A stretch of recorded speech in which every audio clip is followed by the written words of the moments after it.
ಶ್ರೀರಾಮನು ತನ್ನ ಎಲ್ಲ ವೃತ್ತಾಂತವನ್ನು ಅವನಲ್ಲಿ ಹೇಳಿ, ರಾವಣನ ವಿಚಾರವು ತಿಳಿದಿದೆಯೇ ಎಂದು ಕೇಳಿದನು. ಆಗ ಅವನು, ಅಯ್ಯ ಶ್ರೀರಾಮಚಂದ್ರ, ರಾವಣನ ಕುರಿತಾಗಿ ನಾನೇನೂ ಹೆಚ್ಚು ತಿಳಿದುಕೊಂಡವನಲ್ಲ. ನಾನವನನ್ನು ನೋಡಿಯೂ ಇಲ್ಲ. ಆದರೆ ಅವನ ಕುರಿತಾಗಿ ಯಾರೋ ಏನೋ ಆಡಿಕೊಳ್ಳುತ್ತಿದ್ದುದನ್ನು ಕೇಳಿದ್ದ ನೆನಪು ನನಗೆ. ಅದರಿಂದ ನಿನಗೇನೋ ಅಂತಹ ಪ್ರಯೋಜನವಾಗುವುದು ಅಸಂಭವವು. ಮುಖ್ಯವಾಗಿ ನಿನಗೂ ನಿನ್ನ ತಮ್ಮನಾದ ಈ ಲಕ್ಷ್ಮಣನಿಗೂ ಈಗ ಗ್ರಹದೇವತೆಗಳು ಅನುಕೂಲಕರವಾಗಿಲ್ಲ. ನೀನು ಮಾಯಾ ಮರುಜನೇ ಆಗಿರುವೆಯಾದರೂ ನರಜನ್ಮವನ್ನೇ ಅವಲಂಬಿಸಿರುವುದರಿಂದ ಭೌತಿಕವಾದ ಆ ಪ್ರಭಾವಗಳು ನಿನ್ನ ಮೇಲೆಯೂ ಪರಿಣಾಮಗೊಂಡೇಗೊಳ್ಳುತ್ತವೆ. ಅದನ್ನು ನೀನು ಮೀರಲಾರೆ. ಮನುಷ್ಯ ದೇಹವನ್ನು ಧರಿಸಿರುವ ನೀನು ನಿನ್ನ ದೇಹಧರ್ಮಾನುಗುಣವಾದ ಗ್ರಹಚಾರದ ಫಲವನ್ನು ಅಂತೆಯೇ ಅನುಭವಿಸಬೇಕಾಗಿದೆ.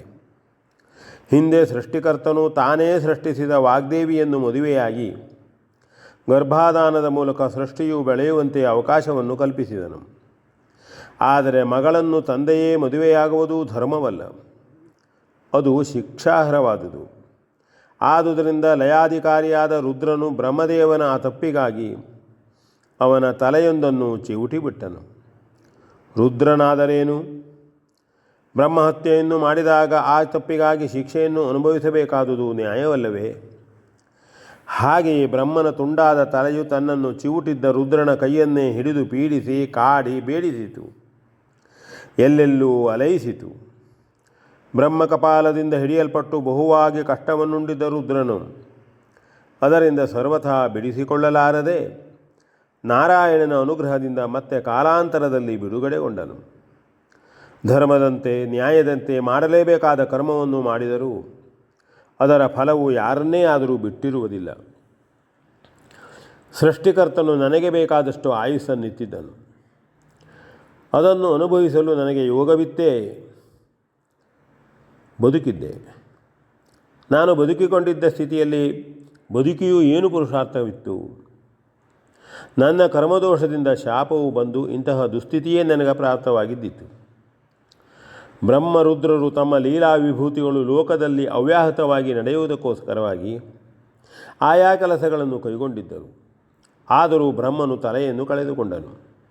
ರುದ್ರನು ಭಿಕ್ಷಾಟನೆ ಮಾಡಿದನು. ಯಾವ ಕರ್ಮವು ಅವರನ್ನು ಬಾಧಿಸಿತ್ತು?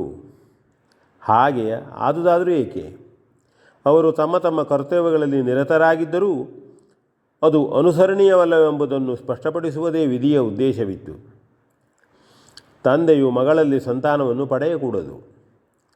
ಅಂತಹ ಕಾರ್ಯದ ತಪ್ಪಿಗೆ ಶಿರಚ್ಛೇದನವೇ ಶಿಕ್ಷೆಯು. ಬ್ರಹ್ಮನನ್ನು ವಧಿಸಲು ಸಾಧ್ಯವಿಲ್ಲ. ಆದರೂ ತಲೆಯನ್ನು ಕಡಿಯುವುದೇ ಶಿಕ್ಷೆಯು. ಅದನ್ನು ವಿಧಿಸಬೇಕಾದವನೇ ಶಿವನು. ಬ್ರಾಹ್ಮಣರನ್ನು ನೋಯಿಸಬಾರದು. ಹಾಗೆ ನೋಯಿಸಿದವನಿಗೆ ಭಿಕ್ಷಾಟನೆಯೇ ಗತಿಯು. ಅದನ್ನೇ ಶಿವನು ಕೂಡ ಅನುಭವಿಸಿದ್ದು. ಲೋಕಕ್ಕೆ ಮಾರ್ಗದರ್ಶನ ಮಾಡುವುದಕ್ಕಾಗಿಯೇ ಅವರು ಹಾಗೆ ವ್ಯವಹರಿಸಬೇಕಾಯಿತು. ಪರಿಣಾಮವನ್ನು ಮೊದಲೇ ಅರಿತು ಅದನ್ನು ಹೊಂದುವ ಸಿದ್ಧತೆಯಲ್ಲಿಯೇ ಅವರು ಅವರವರ ಕರ್ತವ್ಯಗಳಲ್ಲಿ ನಿರತರಾಗಿದ್ದರು. ಮಾತ್ರವಲ್ಲ, ಈ ರೀತಿಯಲ್ಲಿ ಮುಂದೆ ಯಾರು ಮಾಡಿದರೂ ಇದೇ ಗತಿ ಎಂದು ತಮ್ಮ ತಮ್ಮ ಅನುಭವವನ್ನೇ ದೃಷ್ಟಾಂತವಾಗಿತ್ತು ಪಾಠವನ್ನಿತ್ತರು. ಮರ್ತ್ಯರಾದವರು ಕೂಡ ಕೆಲವು ಕಾರಣಗಳಿಂದ ಹಾಗೆ ಆದರ್ಶಪ್ರಾಯರಾಗಿರಬೇಕಾಗುತ್ತದೆ. ಅದೇ ಧರ್ಮವೆನಿಸುತ್ತದೆ. ಅಂತಹವರೇ ನಿಗ್ರಹಾನುಗ್ರಹದ ಶಕ್ತಿಯನ್ನು ಪಡೆಯಬಲ್ಲರು. ಅದೇ ಶಿಕ್ಷೆ ರಕ್ಷೆಗಳೆನ್ನಿಸಿವೆ.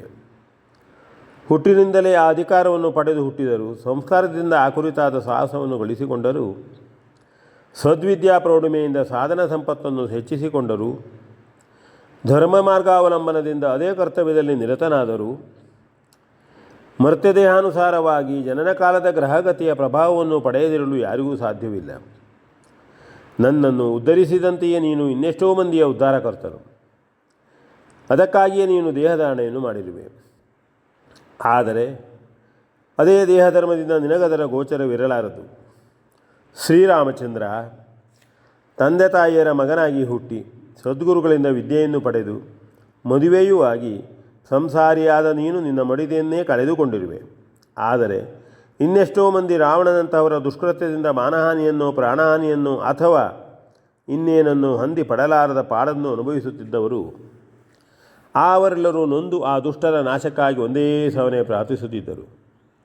ಅದರಂತೆ ಅಂತಹ ದುಷ್ಟರ ಸಂಹಾರವೇ ಜೀವನದ ಗುರಿಯಾಗಿ ಮುಂದೆ ಜಗತ್ತೇ ಶಾಂತಿಯ ಸುಖವನ್ನು ಅನುಭವಿಸುವ ವ್ಯವಸ್ಥೆಯಾಗಬೇಕಾದರೆ ಹರನ ಶಕ್ತಿಯಿಂದ ನಿಗ್ರಹವು, ಹರಿಯ ಶಕ್ತಿಯಿಂದ ಪಾಲನವು ನಡೆಯಬೇಕಾಗಿದೆ. V N Bhagwat ಪರ್ಬಳ್ಳಿ.